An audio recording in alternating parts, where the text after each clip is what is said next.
In the heart of the vast, arid expanses of northwestern New Mexico, a lonely canyon sleeps under the scorching sun and open sky. To the untrained eye, it might seem like just another barren stretch of the American Southwest, a place where only wind and silence dwell. But hidden in this remote place is a hauntingly magnificent relic of forgotten civilization, Chaco Canyon. Today, we begin a journey into a mystery that defies time, a story of innovation, culture, and disappearance. Welcome to the lost city of the Ancient Puebloans.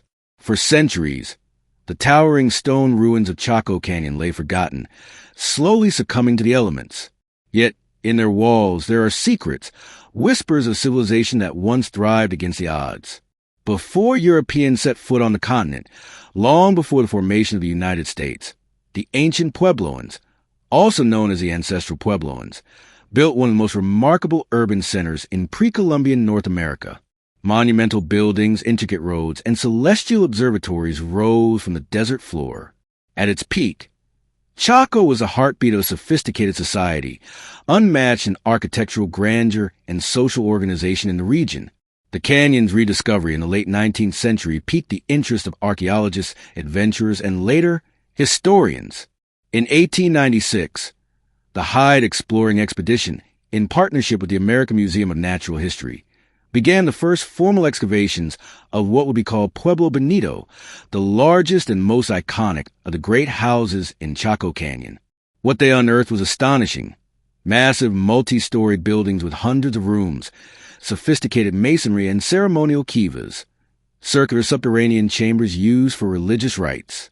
But who were these builders? Why did they choose such a remote, harsh location for their cultural capital? And what led to the mysterious decline of Chaco around the 13th century? These questions still linger, forming the backbone of an archaeological enigma that challenges our understanding of early American civilizations. Chaco wasn't just a village or trading post. It was a planned and organized city, perhaps even a spiritual and political hub, that served as the nerve center of the ancient Puebloan world between roughly 850 and 1250 AD. The buildings, aligned precisely with solar and lunar cycles, reveal a mastery of astronomy that still baffles modern experts. Roads up to 30 feet wide radiate from the canyon, stretching for miles in all directions, some of which appear to lead nowhere, as if built for ritualistic journeys rather than practical transport. And yet, Chaco is not merely a story of achievements. It's also a story of mystery and disappearance. Around the 13th century, the thriving civilization that called Chaco home suddenly dissipated. The reasons remain debated: environmental collapse, social unrest, droughts, or spiritual migration. Whatever the cause, the canyon was abandoned, left behind as a stone skeleton of what once was. For centuries, the descendants of the Chacoans, the modern Pueblo tribes such as the Hopi, Zuni, and the Yakama, have preserved fragments of this legacy in their oral traditions and sacred practices. To them, Chaco is not just a ruin but a place of profound ancestral memory, a living monument that still breathes through songs, stories, and ceremonies. In this 10-part series, we will delve deep into the rise, glory, and fall of Chaco Canyon. We'll explore its engineering marvels, its spiritual significance, its regional influence, and enduring cultural ties it maintains through Native American communities today. We'll listen to the stones, the stars, and the echoes of voices long silenced by time. As we begin, remember this: Chaco is not merely a relic of the past. It is a mirror reflecting human ingenuity, resilience, and perhaps folly. What drove this ancient people to such heights, and why did it all come crashing down? Prepare yourself, for the journey through Chaco Canyon is not just archaeological. It's philosophical, spiritual, and deeply human. From the dusty trails once walked by messengers and priests to the massive walls that have withstood centuries of wind and weather, we'll walk with the ghosts of the canyon. The desert whispers secrets. It's time to listen. When you step into Chaco Canyon, the sense of scale and precision overwhelms you. Towering sandstone walls, intricately placed stones, and perfectly aligned structures seem to defy the harshness of their environment. This wasn't just a collection of homes. This was a feat of master engineering. The ancient Puebloans weren't just surviving the desert. They were thriving through architectural brilliance that continues to mystify historians and engineers alike. At the center of this achievement stands Pueblo Bonito, the crown jewel of Chaco, a massive D-shaped structure with over 650 rooms. It rose 4 stories high and covered nearly 2 acres. At its peak, Pueblo Bonito would have rivaled any building in North America in terms of complexity and scale before the modern era. Its builders weren't using iron tools, draft animals, or wheel carts. Everything, from the stonework to wood beams hauled from distant mountain ranges, was crafted and carried by human hands. The masonry itself is a marvel. Chacoan walls weren't crude or rudimentary. They reveal a high level of planning and craftsmanship. Stones were carefully selected and placed in horizontal rows, with smaller stones packed into the gaps, a technique called chorambinier masonry. Over time, this evolved into several different styles, each more sophisticated than the last, showing that Chaco wasn't stagnant. It was innovating constantly. Perhaps most remarkable is the precision of Chaco's layout. These structures were not randomly placed. They were aligned with celestial bodies, solstices, equinoxes, and lunar standstills. For example, certain windows or doorways would frame the rising or setting sun during key moments in the solar calendar. This is not coincidence. It's cosmology embedded in architecture. Take the building known as Casa Rinconada, one of the largest kivas in the canyon. This ceremonial chamber, 64 feet in diameter, has features aligned with the cardinal directions and celestial events. A shaft of light piercing through a small window on the summer solstice may have once signified a divine message, an invitation to ritual, or a sign to begin planting or harvesting. For the Chacoans, architecture was not just functional, it was spiritual. But how did they build these massive structures in a place with few natural resources? The nearest source of timber was the Chusca Mountains, over 50 miles away. Yet trees like ponderosa pine and spruce were cut, trimmed, and carried across the desert. More than 200,000 trees were used in Chaco's construction. This speaks not only to their determination but to the scale of organization in their society. Transporting and placing these beams required logistics, labor coordination, and knowledge of engineering that would impress even today's builders. The planning extended to the urban layout. Chaco was no accidental cluster of homes. It followed a sacred geography, a grid laid over the desert that connected buildings with causeways and roads. These roads, some as wide as 30 feet and often unnaturally straight, were engineered to maintain their direction even through difficult terrain. In some places, stairways were carved directly into cliff faces to maintain the alignment. This shows a commitment to order and symbolism, not just convenience. Archaeologists have even uncovered evidence of a multi-tiered society. While much of Chaco's population may have lived on the periphery in smaller, less complex structures, the canyon center was likely reserved for elite families, religious leaders, and specialized workers. The monumental buildings weren't just homes. They may have served as administrative and ceremonial hubs. Their construction, maintenance, and use required collective effort and shared purpose. Chaco was a social machine powered by belief, cooperation, and awe. One of the most surprising finds in Pueblo Bonito is a set of rooms filled with exotic items. Turquoise beads, copper bells from Mesoamerica, seashells from the Pacific coast, and macaw feathers from Central America. These weren't everyday goods. They were symbols of wealth, status, and long-distance trade. And they prove that Chaco wasn't isolated. It was connected to a vast trade network stretching thousands of miles, a network that had to be maintained and facilitated, likely through these monumental structures. Yet, for all its grandeur, Chaco's engineering wasn't infallible. Structural problems, such as wall collapses and poor drainage, are evident in the ruins. Buildings were often reconstructed and modified, suggesting ongoing adaptation. This is another testament to the Chacoans' ability to evolve. They didn't simply build and abandon, they iterated. Standing in the shadow of Chaco's stone walls today, you can't help but wonder, how did they accomplish this in such a forbidding land? The answer lies not in technology, but in vision. The ancient Puebloans saw their world differently. They mapped meaning onto the stars, the landscape, and the seasons. Their buildings were not just shelters. They were prayers made solid, monuments to a cosmology that intertwined the earthly and the divine. As we move deeper into Chaco's story, we begin to realize that their brilliance wasn't limited to engineering. They also built relationships, ideologies, and beliefs that shaped an entire culture. What they left behind is not merely a ruin. It is an echo of genius carved into stone. In Chaco Canyon, architecture and astronomy are bound together like threads in a sacred tapestry. To understand this place fully, we must look up, not at the walls or roads, but to the heavens above. The ancient Puebloans were more than architects. They were sky watchers, deeply attuned to the rhythms of the cosmos. In their world, the stars were not distant lights, but divine guides, marking time, seasons, and sacred truths. At first glance, it might seem surprising that an ancient desert culture had such a sophisticated understanding of the night sky. But the clues are there, etched in stone, aligned in buildings, and echoed in the oral traditions of their descendants. These people didn't merely observe the heavens. They built their lives around them. Perhaps the most famous celestial marker in Chaco is the Sun Dagger, located high atop Fajada Butte, a sandstone formation that rises 400 feet above the canyon floor. In the late 1970s, artist and researcher Anna Sofar made a stunning discovery. On the summer solstice, a narrow shaft of sunlight pierces through a gap between three stone slabs and lands precisely on a spiral petroglyph etched into the rock wall. On the winter solstice, the light moves differently, falling on the opposite side of the spiral. During equinoxes, two daggers of sunlight frame the spiral perfectly. This was no accident.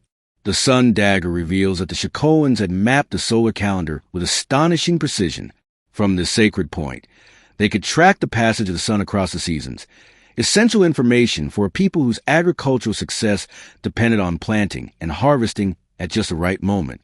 But beyond practical use, these celestial events likely held profound religious meaning. Solstices and equinoxes were more than calendar days. They were holy moments, times when the veil between the human and spiritual realms was thin.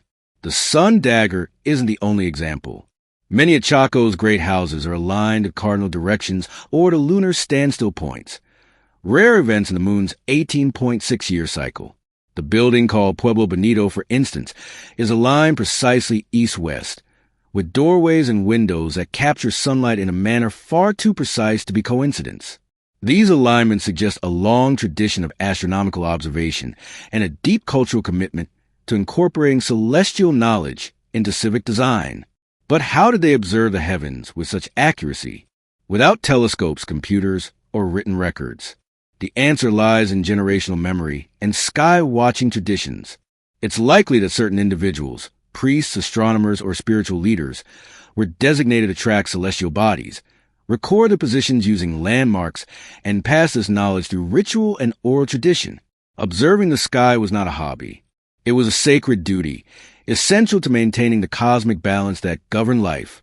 Evidence of this tradition appears in the petroglyphs scattered across the region. Spirals, concentric circles, and starbursts carved into canyon walls may represent solar and lunar cycles, supernovae, or even planetary movements. One famous carving, found near Penasco Blanco, has been interpreted by some researchers as a depiction of the 1054 supernova, the explosion that created the Crab Nebula and was visible in daylight for weeks. If this is true, it would represent one of the earliest recorded observations of a supernova in human history. The connection between the stars and the land was not metaphorical.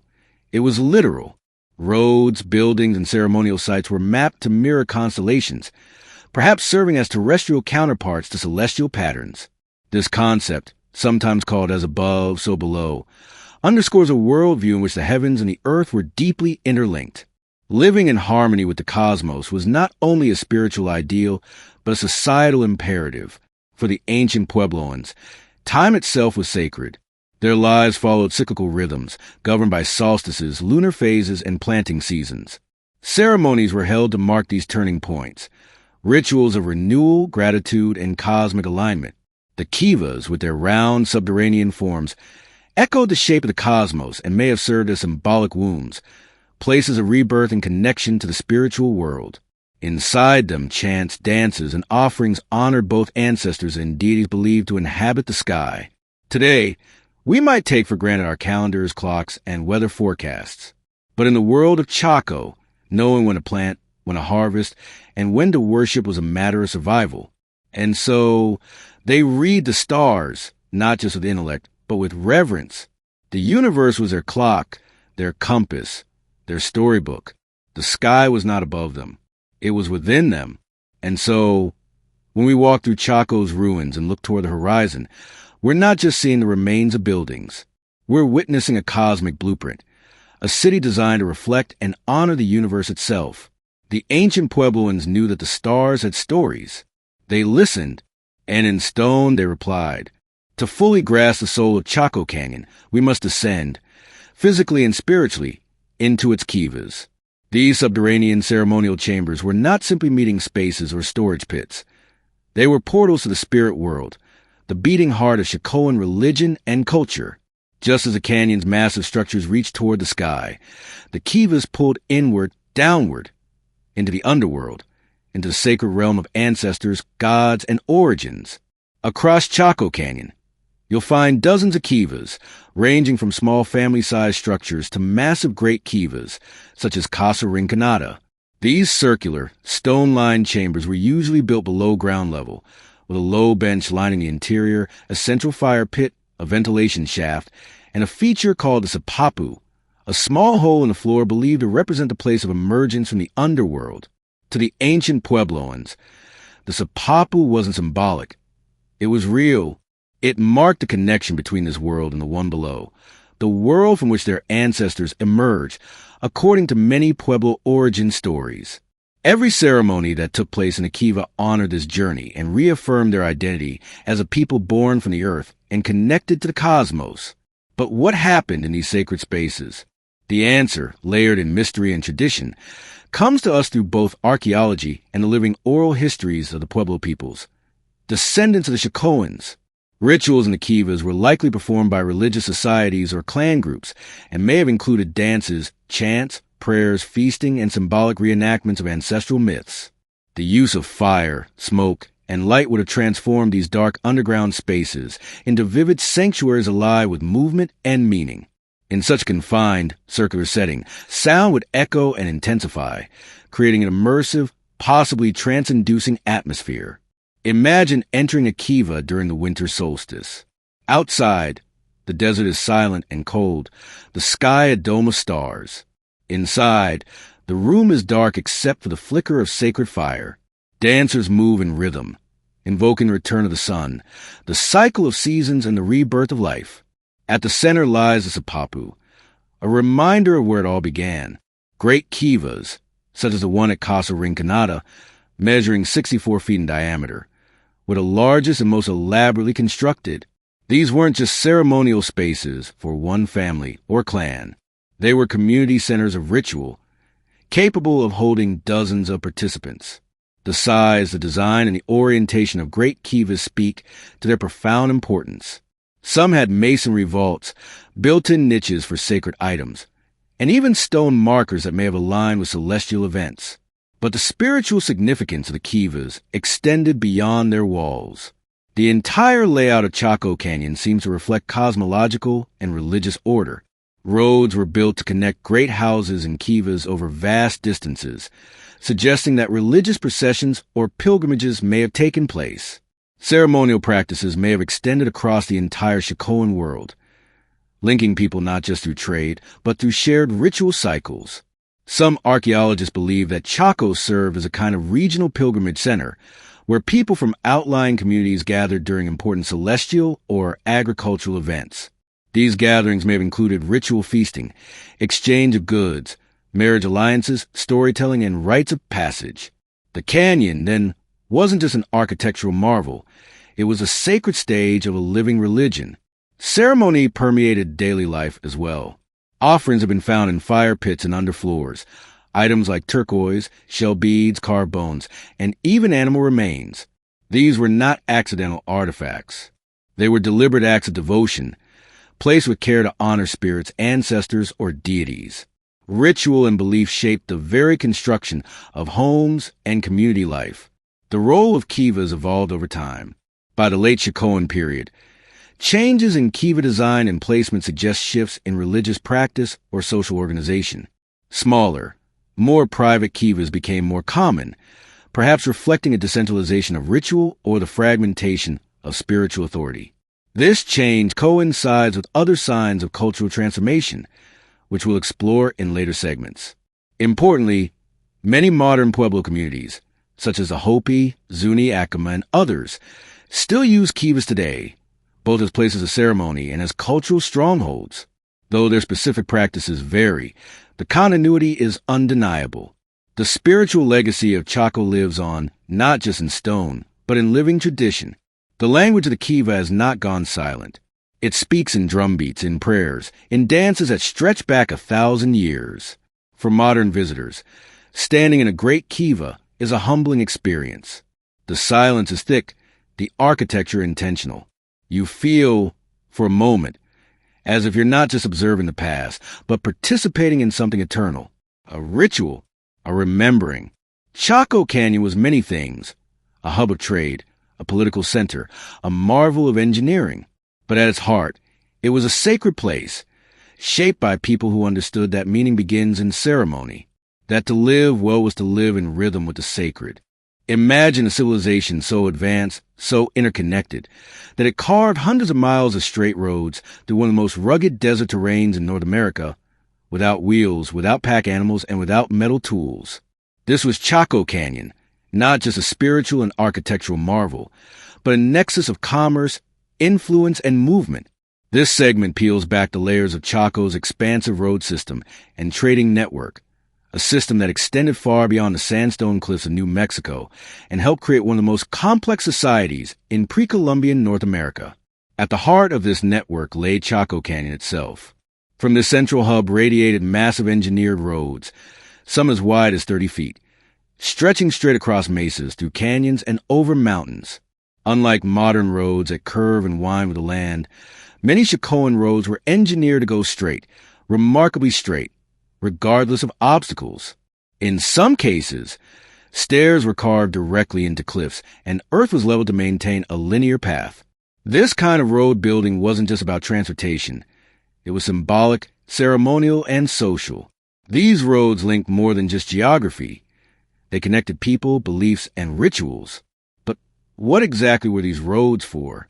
The prevailing theory is that Chaco's roads were multifunctional.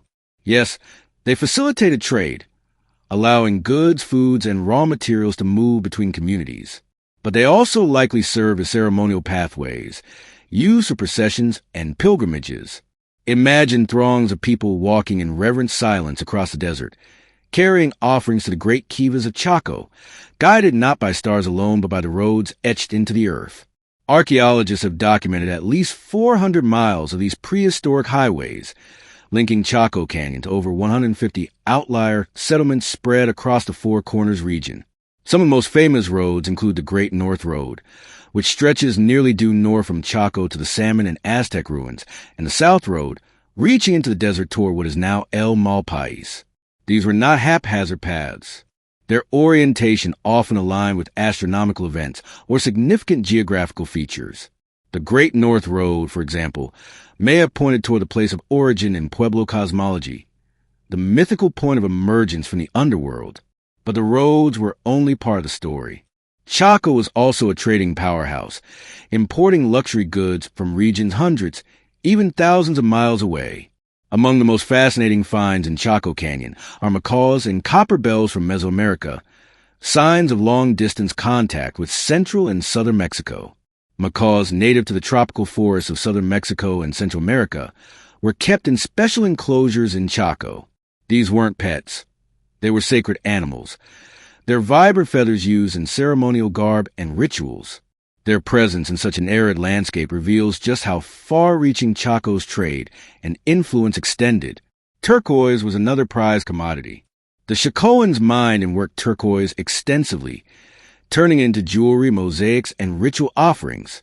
Chaco turquoise has been found at distant archaeological sites, while other types of turquoise, possibly from Nevada or Colorado, have been identified within the canyon itself.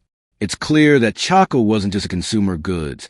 It was also a producer and distributor. Other imported items included obsidian from the Jemez Mountains, salt from the deserts of western New Mexico, jet, shells from the Pacific and Gulf coasts, and ceramic styles from distant pueblos. These materials passed through the hands of traders, travelers, pilgrims, and perhaps even emissaries, weaving Chaco into a continent-spanning web of interaction. Yet, curiously, Chacoans didn't use the wheel or draft animals to transport these goods.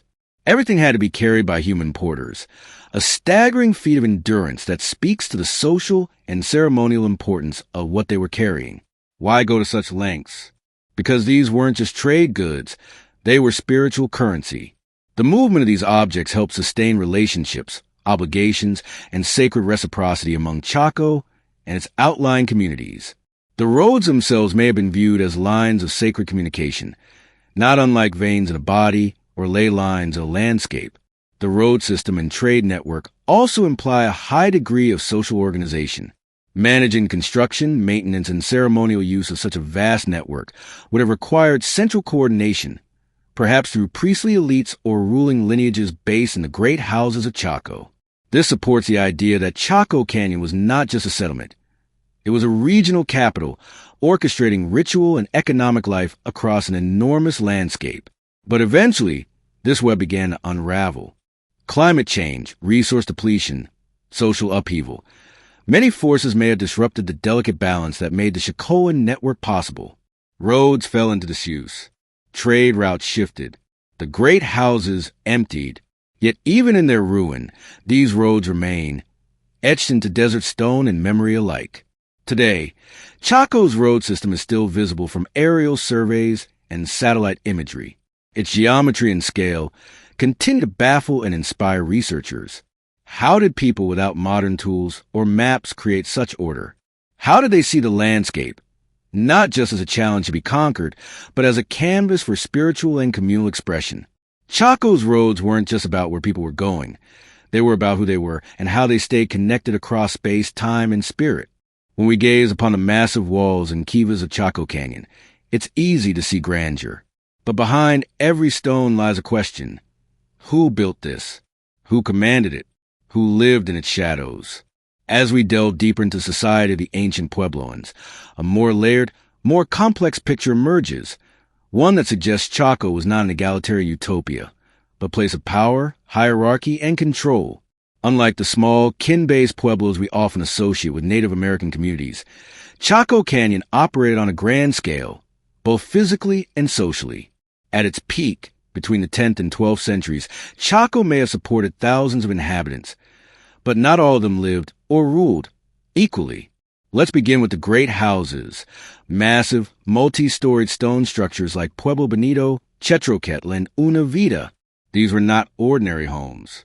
They feature hundreds of rooms, carefully cut sandstone masonry, elevated floors, T-shaped doorways, and centralized plazas often flanked by great kivas. The sheer effort required to construct these buildings, some of which took decades or even centuries, suggests they were to work a coordinated labor force, possibly under elite direction. But who were the elites? Clues lie in the burials found in Pueblo Bonito, particularly two male individuals discovered in room 33, surrounded by extravagant grave goods, thousands of turquoise pieces, shell ornaments, and evidence of ritual significance. These were not common burials. These were people of high status, possibly rulers or religious leaders. Recent genetic research even suggests matrilineal descent, implying a ruling lineage passed through the mother's line, a practice still seen in some modern Pueblo societies. This hints at a hereditary elite class, whose power may have been both spiritual and political. These elites likely oversaw major ceremonial events, controlled the movement of trade goods, and orchestrated labor for construction and agriculture.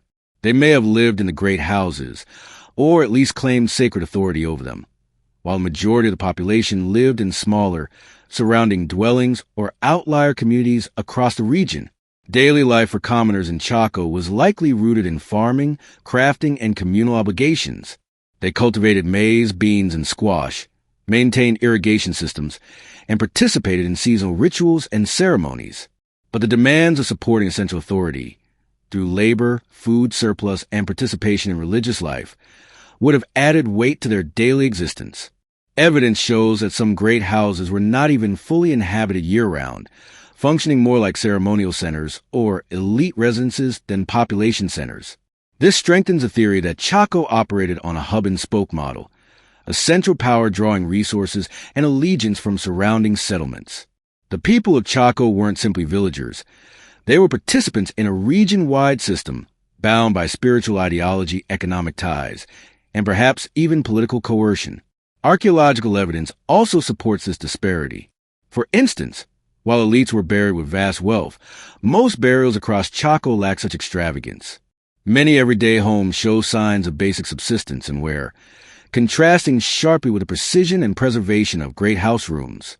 In some cases, common people may have lived in pit houses or less formal structures, while continuing to contribute labor to the monumental projects of the canyon's core.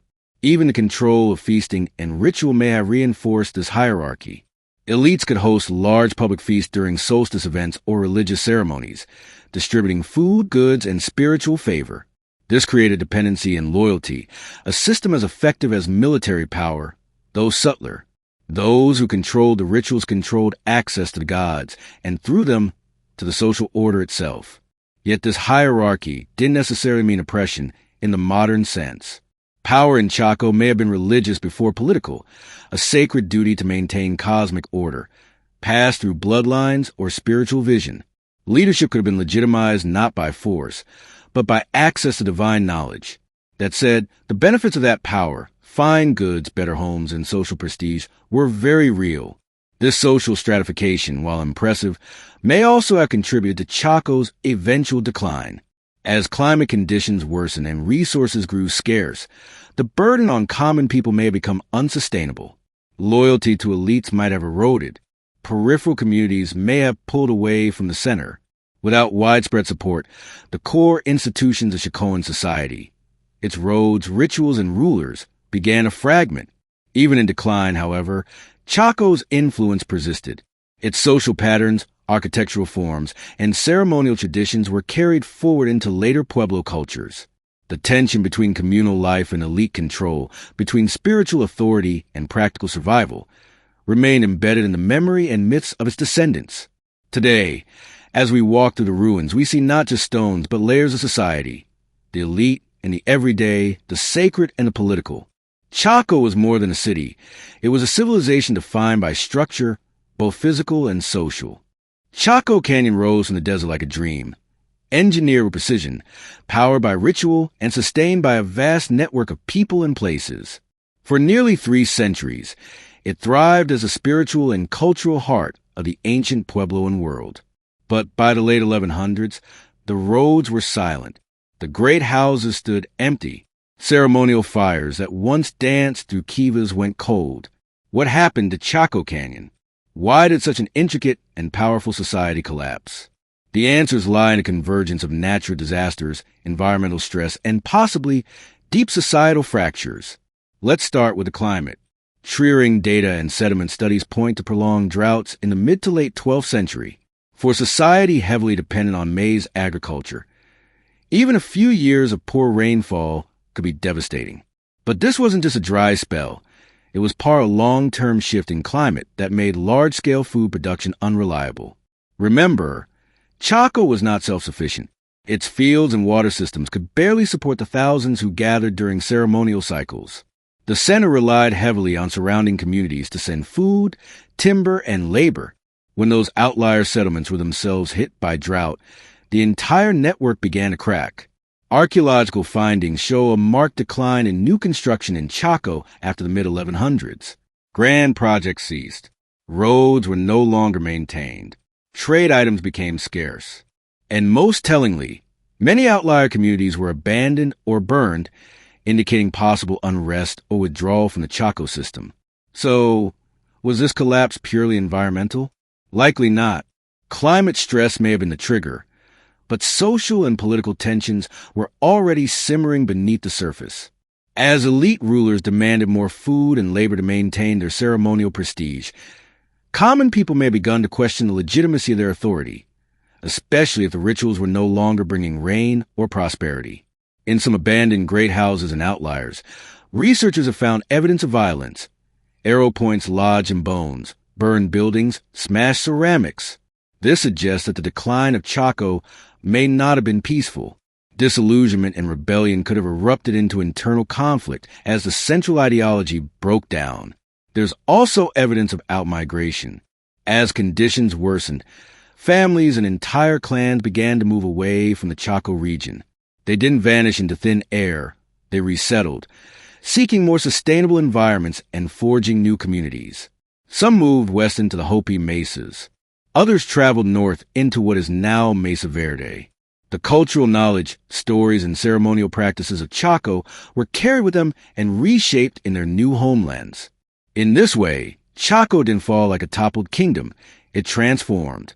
The monumental center was abandoned, yes, but the people adapted, survived, and continued. The Chacoan legacy was not extinguished. It was scattered like seeds across the Southwest. Yet, some questions remain haunting. Why were certain great houses intentionally sealed, with walls filled in and doorways closed? Why were kivas sometimes ritually burned, as though to mark an end rather than an accident? Could this represent a conscious spiritual withdrawal from the canyon, a deliberate closure of its sacred role in Pueblo cosmology? Many Pueblo oral traditions tell of cyclical migrations, guided by spiritual mandates and visions. In this view, the abandonment of Chaco may not be a collapse in the Western historical sense, but rather part of spiritual evolution, a shifting of sacred energy and purpose. From the ruins, we also learn about the resilience of the people. They endured drought, scarcity, and political upheaval, yet they never disappeared. Their descendants, the Hopi, Zuni, Acoma, Laguna, and the various Rio Grande Pueblos, still carry Chaco's memory in song, story, and ceremony. Today, the quiet of Chaco Canyon can feel like an ending, but it's more accurately a pause, a moment between chapters. The people who once filled its plazas and climbed its ladders are still here, in language, in blood, and in spirit. And so, when we ask what caused the fall of Chaco, we are really asking, what happens when a world changes? For the ancient Puebloans, the answer wasn't disappearance. It was adaptation. They took what they had built, spiritually and socially, and wove it into new places, new forms. The echo of their greatness still whispers through canyon winds and sacred rituals alike. Chaco Canyon may have ceased to be a capital, but it never ceased to matter. When the last great kiva fell silent and the people of Chaco Canyon dispersed into the winds of time, the once thriving center was slowly claimed by the desert. Sand and silence replaced ceremony and song. For centuries, the canyon lay still, its stone walls weathered by sun, wind, and time. But Chaco was never truly forgotten. To the Pueblo peoples of the Southwest, Chaco remained a sacred place, a memory embedded in their oral traditions, a marker where their ancestors had once gathered, prayed, and built in communion with the stars. Long before archaeologists arrived with shovels and notebooks, descendants of the ancient Puebloans still visited Chaco Canyon to offer prayers and honor its spirits. It wasn't until the 19th century that the wider world began to take notice. As American expansion moved westward, explorers, soldiers, and surveyors began documenting the strange stone ruins they encountered in the desert. In 1849, a military expedition led by Lieutenant James H. Simpson made the first formal record of Chaco Canyon. His party included an artist named R. H. Kern, whose detailed illustrations provided the world with its first glimpse of places like Pueblo Bonito. Even in ruin, Chaco was awe-inspiring. Simpson described the structures as architectural marvels, expressing disbelief that Native Americans could have built such complex cities. This bias, fueled by colonialist thinking, led some early scholars to believe that the builders of Chaco were a lost race, separate from modern Native peoples. These ideas, now thoroughly discredited, reflect how archaeology was once shaped more by myth than by science. It wasn't until the early 20th century that Chaco began to be studied systematically. One of the most significant early excavations took place between 1896 and 1900, led by Richard Wetherill and George H. Pepper, sponsored by the American Museum of Natural History. Their team excavated Pueblo Bonito, unearthing more than 100 rooms, burial chambers, and thousands of artifacts, including turquoise jewelry, pottery, wooden beams, and ceremonial items. While Wetherill's efforts revealed much about Chaco's complexity, his methods were often destructive. Large portions of ruins were dismantled, artifacts were removed without detailed documentation, and sacred sites were disturbed.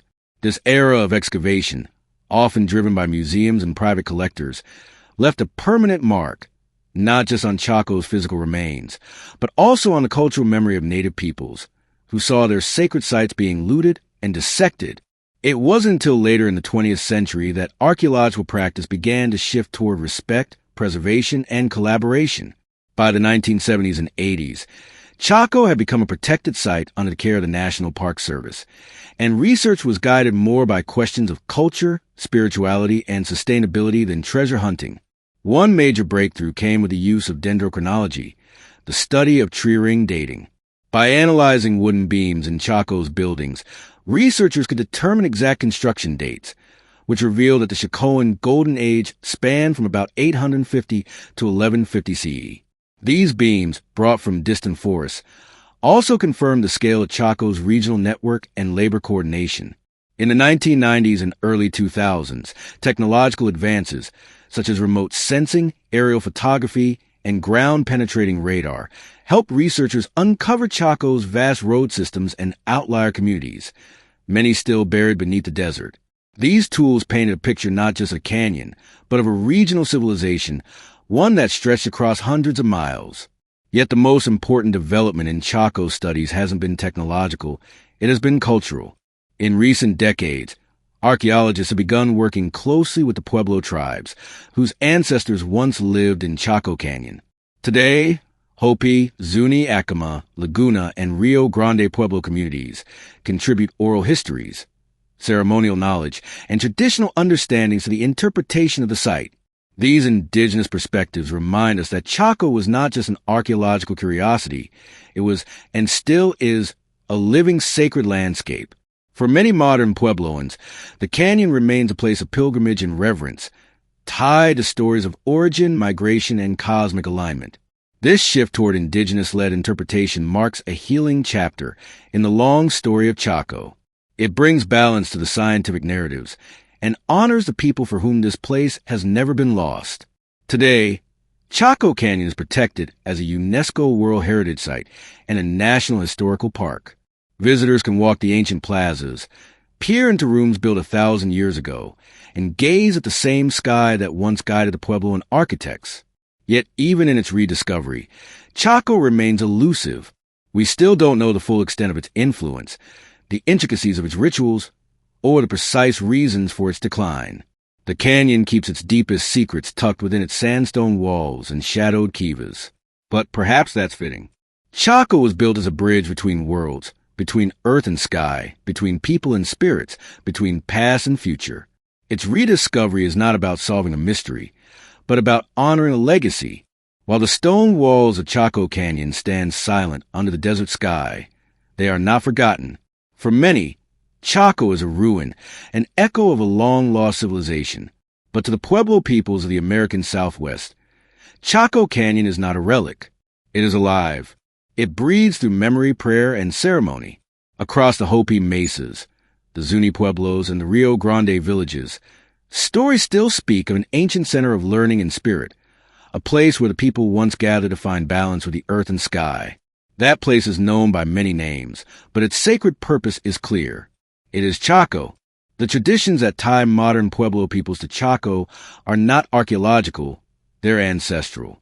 According to their oral histories, Chaco was one of many stops along their long migration from the underworld, the mythical origin of all life in Pueblo cosmology. These migrations were not just physical, but spiritual. At each stopping place, people learned how to live in harmony with nature, each other, and the cosmos.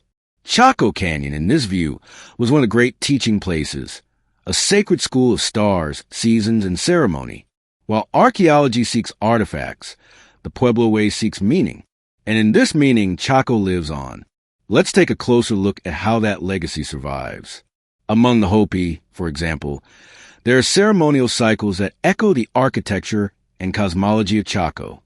The alignment of kivas, the symbolism and rituals, and even the traditional dances still performed today carry spiritual themes first practiced in places like Pueblo Bonito. Zuni oral traditions tell of ancestral migrations that stopped in great cities of stone. Their tales describe leaders who carried knowledge in rain-bringing ceremonies, journeying across the desert before finally settling in their present homeland. These traditions don't name Chaco in the Western sense, but the descriptions line up with the canyon's role as a ceremonial nexus.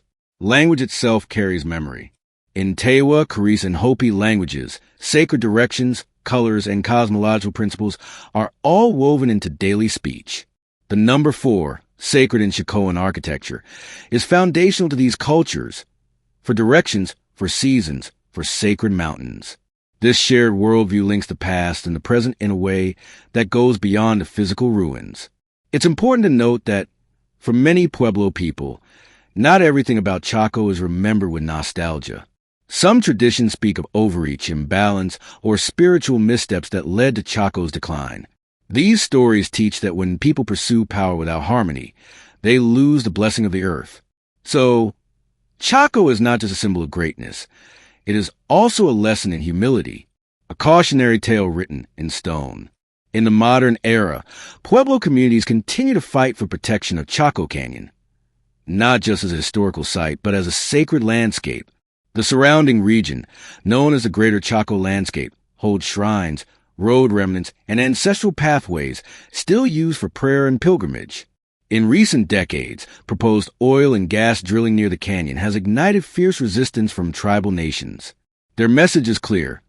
Chaco is not dead. It is alive in the songs, ceremonies, and footsteps of its descendants. To desecrate the land around it is to sever a spiritual connection that has endured for over 1,000 years. This struggle has gained national attention. In 2022, the U.S. government took steps to ban drilling on federal land near Chaco, recognizing the canyon's importance not just to archaeology, but to living native cultures. But threats still linger, and Pueblo leaders continue to advocate for permanent protections. Their advocacy is not just political. It's cultural, spiritual, and deeply personal. Many tribal members still make pilgrimages to Chaco, offering cornmeal, songs, and prayers at sacred sites. These journeys are acts of remembrance, but also of continuity. They affirm that the past is not behind us. It walks with us. In schools, cultural centers, and family gatherings, Pueblo elders teach the next generation about Chaco, not as ruins in the desert, but as part of a living heritage. They share stories of migration, resilience, and sacred duty. And in this way, the spirit of Chaco is replanted with every telling, like corn sown in the dry earth with the hope of rain. What's extraordinary is how this legacy transcends centuries of upheaval, colonization, displacement, assimilation. Through it all, the Pueblo peoples held fast to their traditions, often in secrecy and silence, to preserve what could not be taken, their relationship to place, to sky, to one another. So when we speak of Chaco's legacy, we must look beyond the masonry and into the hearts of those who still carry its flame. The buildings may crumble, but the wisdom endures. As we come to the end of our journey through Chaco Canyon, 1,000 questions linger like whispers in the wind. Who are the people that gather here beneath the blazing sun and star-filled skies? Why do they build on such an ambitious scale in a land so harsh? And what message, if any, did they leave carved into stone, aligned with stars, and buried beneath the desert floor? Some stories are told clearly in history books. Others are felt, sensed, or dreamt. Chaco Canyon is one of the latter, a place that transcends explanation. It is not only an ancient ruin. It is a riddle written in time, a mirror reflecting humanity's potential and its peril. From an archaeological perspective, Chaco reveals the capabilities of a people deeply attuned to their environment, the precision of their architecture, the complexity of their social networks, and their achievements in astronomy show a civilization that reached remarkable heights without the wheel, metal tools, or a written language. Yet Chaco's greatest achievement may not have been its buildings, but its vision. The ancient Puebloans created a place meant not just for living, but for meaning. The canyon was a ceremonial center, a spiritual engine, where architecture, cosmology, and community merged into something greater than survival. It was a living system of belief. That alone should challenge our modern assumptions. Today, we live in a world saturated with technology, yet starved for connection. Connection to the earth, to each other, and to something deeper. Chaco reminds us that sophistication isn't only measured in machinery, but in meaning. These people lived in balance with the cycles of the sun and moon. They built not for conquest, but for ceremony. They invested their energy not in fortresses of war, but in plazas of gathering and prayer. Their fall, too, is a cautionary tale. Environmental stress, drought, and possible internal conflict remind us that even the most advanced societies can collapse when balance is lost. Perhaps they expanded too far. Perhaps their spiritual leadership overreached. Perhaps they became disconnected from the very harmony they sought to maintain. And what of us? In an age of climate change, social fragmentation, and unsustainable growth, Chaco Canyon offers both a warning and a guide. It teaches that no civilization, however impressive, is immune to the consequences of imbalance. But it also shows that beauty, unity, and purpose can flourish even in the harshest of lands when people act in accord with the natural world. There is also something humbling about Chaco. It tells us we are not the first to gaze at the stars and seek meaning.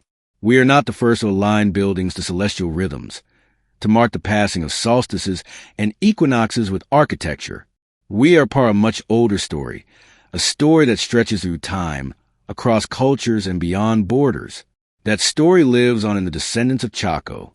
Today's Pueblo peoples are not echoes of forgotten past. They are keepers of a living truth. Through ritual, prayer, and oral tradition, they continue what was started 1,000 years ago. Their ceremonies still call upon the spirits of place, rain, and cosmos. Their songs still speak to the stars. In a world obsessed with innovation, there is wisdom in turning back to places like Chaco, not to replicate them, but to remember what truly matters: community, harmony, reverence, purpose. This is why Chaco continues to draw visitors, scholars, and seekers. Standing in its great plazas, you feel not only the weight of history, but the presence of something timeless. You don't just see walls, you feel intention. You don't just walk paths, you retrace steps of pilgrimage. You don't just visit ruins, you enter a realm where earth and sky still speak. In 1987, Chaco Canyon was declared a UNESCO World Heritage Site, not simply for its architecture, but for its outstanding universal value. The recognition affirmed what many had long known, that Chaco is one of the world's great cultural treasures. But even that label is incomplete. To call it a treasure risks making it a relic. To truly honor Chaco, we must see it not as a thing of the past, but as a teacher for the present. In every kiva lies a memory of prayer. In every beam, the effort of a journey. In every alignment, a lesson in patience and observation. And perhaps, most importantly, in every ruin, a reminder that what we build must serve something greater than ourselves. So, as we leave Chaco Canyon behind in our story, we do not leave it empty. It is still there, silent, enduring, waiting. The sun still rises through its doorways. The moon still carves its path across the night sky above its rooftops. And maybe, just maybe, if you listen closely, you'll hear the beating of a drum, the call of a prayer, the footfall of ancestors still walking that sacred ground. Chaco is not lost. It is simply listening. And now we have heard its story. If this ancient mystery intrigued you, don't let the story end here. Hit that subscribe button, tap the bell icon, and join the Crit Stories as we uncover more forgotten legends, lost cities, and dark corners of history. Like and share to keep these voices echoing through time.